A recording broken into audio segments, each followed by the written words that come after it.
Good morning twelfth class. अब आपके exams आने वाले हैं तो उस हिसाब से भी तैयारी करनी है। आज हम करते हैं फर्स्ट बुक।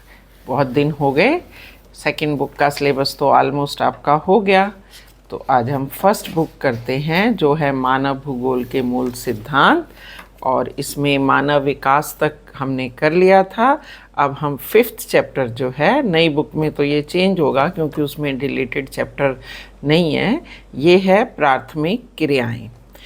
अब जनरल करते हैं पहले थोड़ा सा इस लेसन के बारे में और फिर वही क्वेश्चन आंसर वे में ये लेसन पूरा डिस्कस करेंगे। सबसे पहले तो प्राथमिक क्रियाएं क्या हैं और उससे भी पहले आर्थिक क्रियाएं क्या हैं। आर्थिक क्रियाएं जिनसे अर्थ यानी पैसा मिलता है। हर एक व्यक्ति को अपनी जीविका निर्वाह करने के लिए कुछ ना कुछ चाहिए और उसके लिए वो किसी ना किसी तरह का काम करने को मजबूर होता है। वो क्रियाएं जिनसे व्यक्ति अपनी आजीविका कमाने के लिए आय प्राप्त करता है वो कहलाती हैं आर्थिक क्रियाएं। आर्थिक में अर्थ जुड़ा है यानी पैसा, क्रियाएं यानी काम। तो वो क्रियाएं जिनसे व्यक्ति पैसा कमा सकता है वो कहलाती हैं आर्थिक क्रियाएं। अब आर्थिक क्रियाएं में पहले आपने 3 तरह की पढ़ी होंगी, उसको एक्सटेंड करके 4 और 5 पंचम तक बना दिया गया है।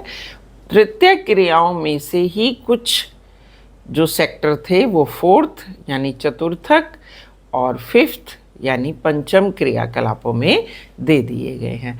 अब आर्थिक क्रियाएं पहले हम करते हैं मेन 5 तरह की, प्राथमिक, द्वितीयक, तृतीयक, चतुर्थक और पंचम।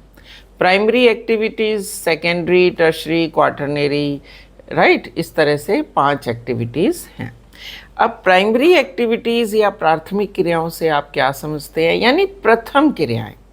प्राथमिक प्रथम से बना है, प्राइमरी फर्स्ट है ना।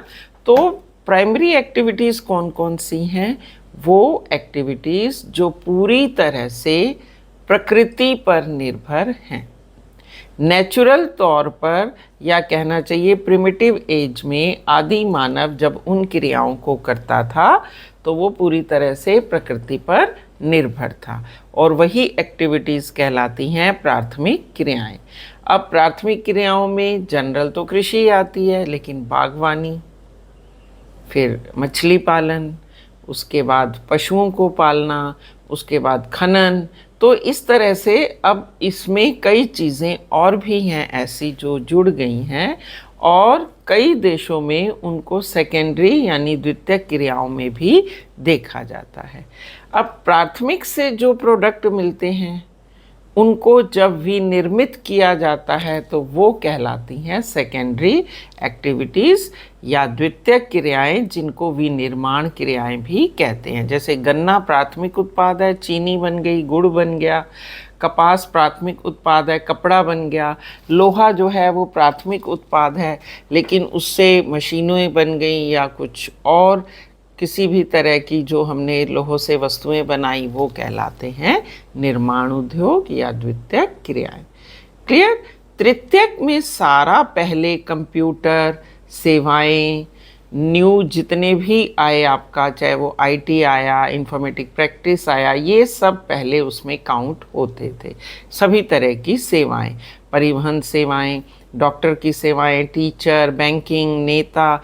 लेकिन अब उनमें से कुछ कुछ को फिगर आउट करके फोर्थ और कुछ को फिफ्थ में ऐड कर दिया गया। तो ये तो हो गए हमारे प्राथमिक क्रियाओं या आर्थिक क्रियाओं का एक प्रकार। कितने प्रकार की हैं आर्थिक क्रियाएं? इस चैप्टर में हमने पढ़ना है जनरल प्राथमिक क्रियाएं। अब प्राथमिक क्रियाओं में सबसे पहले हिस्ट्री पढ़ते हैं आप लोग।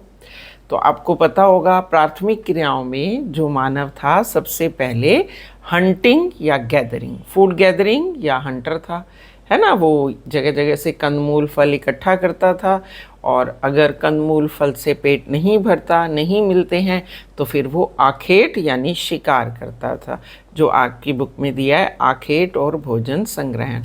तो कुछ एरिया ऐसे थे जहाँ पर भोजन संग्रहण के क्षेत्र बहुत अधिक थे, यानी हर तरह का भोजन वहाँ से वो एकत्रित कर सकते थे। पेड़ पौधे बहुत थे, कहो ग्रीनरी बहुत थी, या वहाँ वेजिटेशन के अलावा अपने आप नेचुरल तौर पे ऐसी चीज़ें उग रही थी कि जो मानव का पेट पूरी तरह से भर सकती थी। इसको आप बुक में आराम से फाइंड आउट कर सकते हो कि कौन कौन से क्षेत्र हैं। आपकी बुक में 32 पेज पे मैप भी दिया है। इसमें यूरेशिया, दक्षिण चिली, निम्न अक्षांश, ये जनरल सा आपकी स्टडी है। आप इसको आराम से बुक से पढ़ सकते हो। जैसे कि मैंने आपको पहले भी बताया, हम इसमें से मेन क्वेश्चन डिस्कस करेंगे। तो आज जो सबसे मेन क्वेश्चन मैं डिस्कस कर रही हूँ वो है पशु चारण। मेन क्वेश्चन है और 100% ये क्वेश्चन या तो डिवाइड होके या सिंगल आइटम में आता है कि चलवासी पशुचारण और वाणिज्य पशुधन पालन से में अंतर स्पष्ट करो, या किसी एक की 4-4, 5-5 विशेषताएं बताइए। तो ये सबसे मेन क्वेश्चन इस चैप्टर का यही है। अब हम पहले करते हैं चलवासी पशुचारण। पशुपालन सिंपल सी बात है कि आखेट पर निर्भर तब तक रहेंगे जब तक घूमते रहेंगे। अब जब मानव ने रहना सीख लिया एक जगह पर, तो आखेट के जो पर्याय थे वो भी बदलने लगे। आखेट के लिए उसको घूमना पड़ेगा, और वो अगर स्थायी जीवन व्यतीत करता है तो उसे पशुपालन करना पड़ेगा। तो पशुपालन का अर्थ सिंपल है, पशुओं को पालना। अब पहला है चलवासी पशुचारण। हम पहाड़ों पे जाए ना तो हमें ये चलवासी पशुचारण ज़्यादातर दिखाई देता है। चरवाहे खूब, कहते हैं ना, 100 की तादाद तो होती है, 100 से भी ज़्यादा होती है। उनको लेके चरवाहे जो हैं वो पहाड़ी स्थानों में ऊपर ऊपर ऊपर चले जाते हैं, चराते हैं, फिर उनको नीचे ले आते हैं। तो ये तो है चलवासी। चलवासी का मतलब आप समझते ही हैं कि वो एक जगह नहीं बैठते, एक जगह से दूसरी जगह लगातार वो चलते रहते हैं या घुमंतु प्रकृति के होते हैं। अब चलवासी पशुचारण की प्रमुख 5 विशेषताएं हम डिस्कस करते हैं, क्योंकि 5 नंबर का मैक्सिमम एक क्वेश्चन आता है, तो आप उसको 5 विशेषताएं याद रखिए। 3 में आ जाए तो 3 विशेषताएं लिख दीजिए। तो इसीलिए सबसे पहले हम करते हैं चलवासी पशुचारण की प्रमुख 5 विशेषताएं। चलवासी पशुचारण की सबसे पहली विशेषता ये है कि ये सबसे पुराना व्यवसाय है मानव का। मानव आखेट तो करता ही था, उसके अलावा जो घूम घूम के पशुओं को पालता था, उसकी मेन आवश्यकताएं थी खाना यानी भोजन, वस्त्र, औजार। इन सारी आवश्यकताओं की पूर्ति उसकी जानवरों से हो जाती थी। तो पहली विशेषता ये हुई कि चलवासी पशुचारण जीवन निर्वाह का एक बहुत ही प्राचीन तरीका है। इसमें पशुचारक भोजन, वस्त्र, शरण, औजार और यातायात के लिए पशुओं पर निर्भर रहता था, और वो एक जगह से दूसरी जगह पानी के लिए या चारागाह की उपलब्धता के लिए घूमता रहता था। तो इसीलिए ये कहलाता है चलवासी पशुचारण। अब इसमें दूसरा मेन ये है कि अलग अलग क्षेत्रों में अलग अलग पशु पाले जाते हैं। जैसे डेजर्ट में ऊंट है, प्लेन एरिया में गाय हैं, भैंसे हैं, बैल है, यॉक है पहाड़ी एरिया में, तो उसी ही बकरियां और भेड़ हैं पहाड़ी एरिया में पाले जाते हैं। तो उसी हिसाब से भिन्न भिन्न क्षेत्रों में, यानी वर्ल्ड के अलग अलग क्षेत्रों में अलग अलग तरह के पशु पाले जाते थे। उनकी जो परिस्थितियां हैं, जिन परिस्थितियों में वे पशु रह सकते हैं, उन्हीं के हिसाब से वो पशु वहाँ पाले जाते थे। एग्जाम्पल मैंने आपको बता ही दिया है, जैसे भेड़े हैं पहाड़ी एरिया में, यॉक हैं पहाड़ी एरिया में, मरुस्थल एरिया में वो ज़्यादातर ऊँट पालते थे, और प्लेन एरिया में वो ज़्यादातर गाय भैंसे और बैल पालते थे। तीसरा मेन हुआ इनके क्षेत्र। अब उसने बताया है कि तिब्बत से लेके एंडीज के पर्वतों तक याक और लामा, आर्कटिक और उत्तर ध्रुवीय क्षेत्रों में रेंडियर भी पाले जाते थे। इनकी क्वालिटी पता है क्या होती है? रेंडियर की खाल से वो अपने आप को इतनी ठंड में सुरक्षित रख सकते हैं।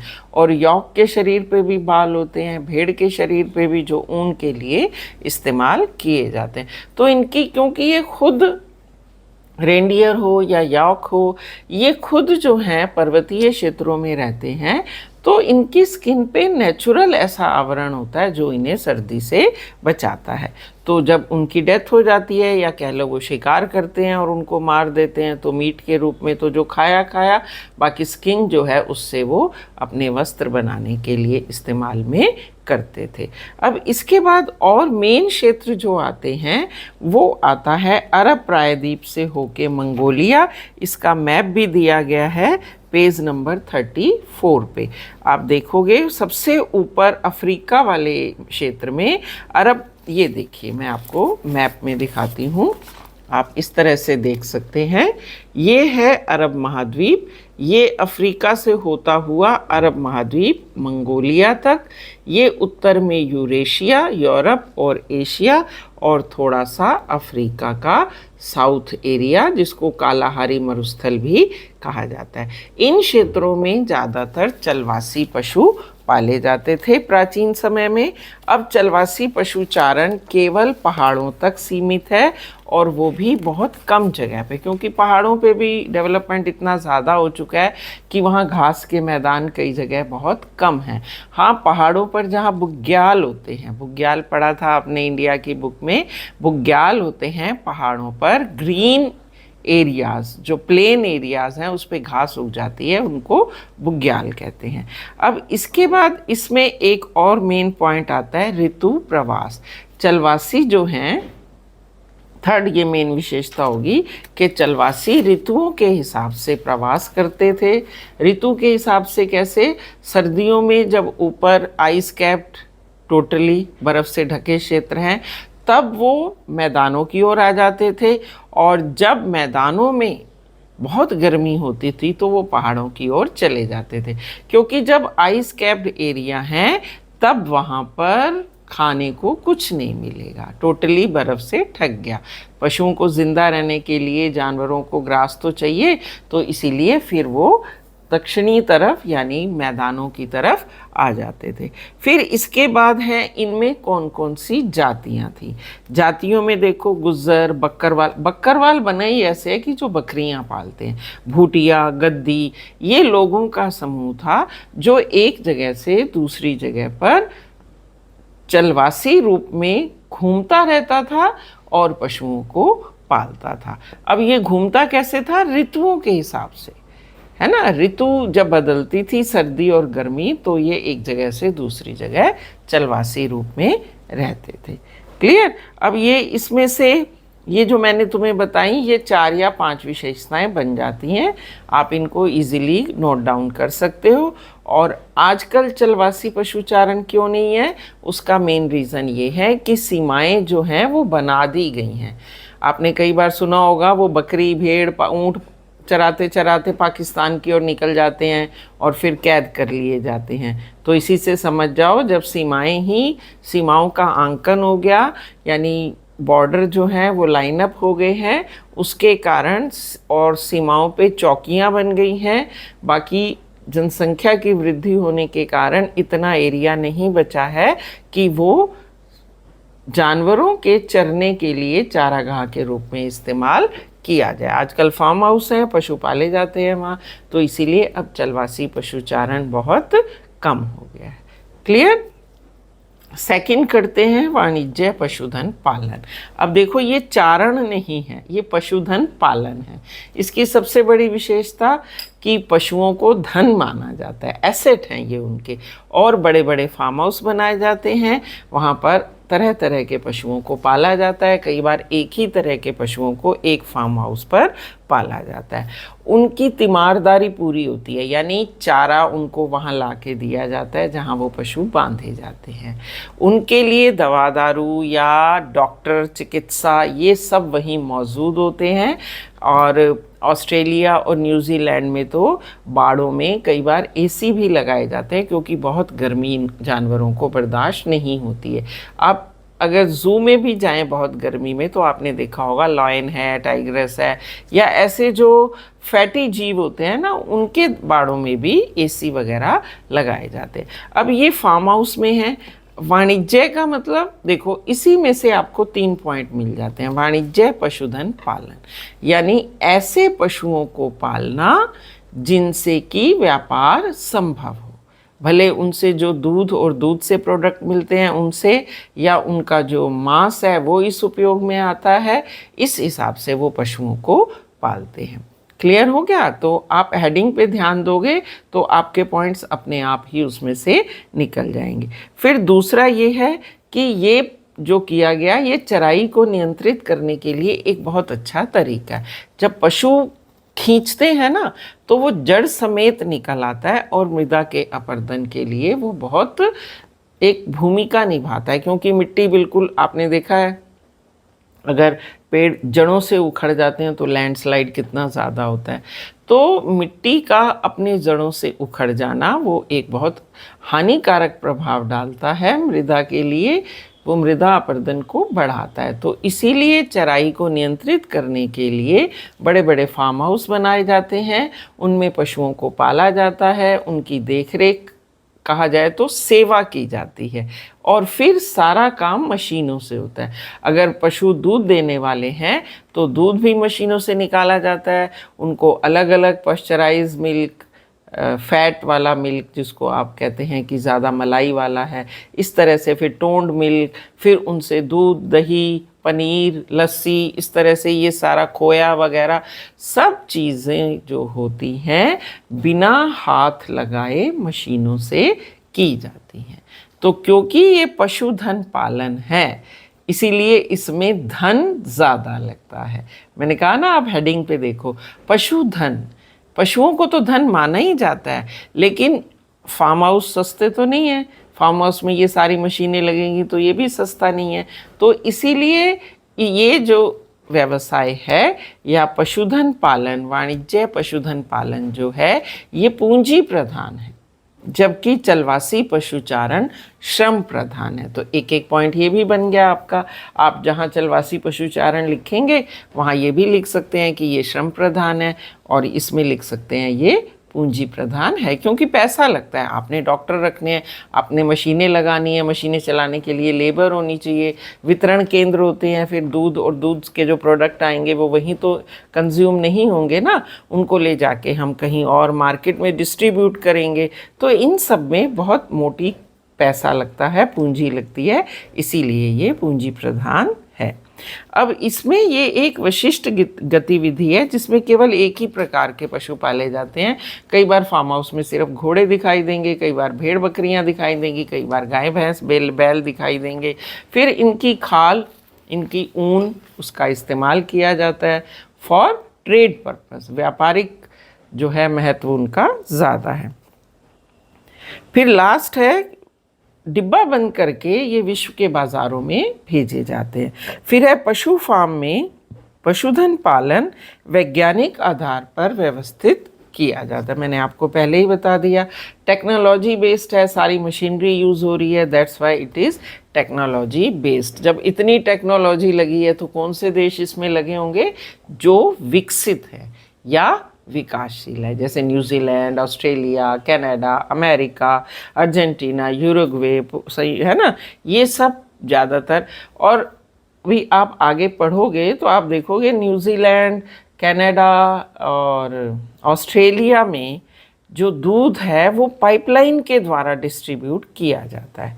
तो आप देखो कितनी ज़्यादा टेक्नोलॉजी लगी है वहाँ पे कि वितरण के लिए, जहाँ फार्म हाउस है वहाँ से पाइपलाइन के द्वारा दूध का वितरण जो है लोगों तक होता है, या कह लो मार्केट तक होता है, वहाँ से फिर लोगों तक पहुँचाया जाता है। क्लियर? तो आज हमने एक मेन क्वेश्चन किया सबसे बड़ा कि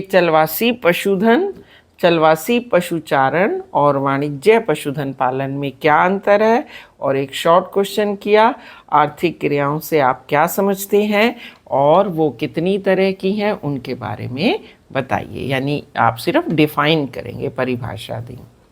क्लियर? चलिए आज के लिए इतने ही रखते हैं। नेक्स्ट फिर टॉपिक करेंगे, बहुत तरह की जो कृषि दी हुई है उसको आगे हम नेक्स्ट क्लास में करते हैं। आज के लिए goodbye, keep smiling and have a nice day, bye bye.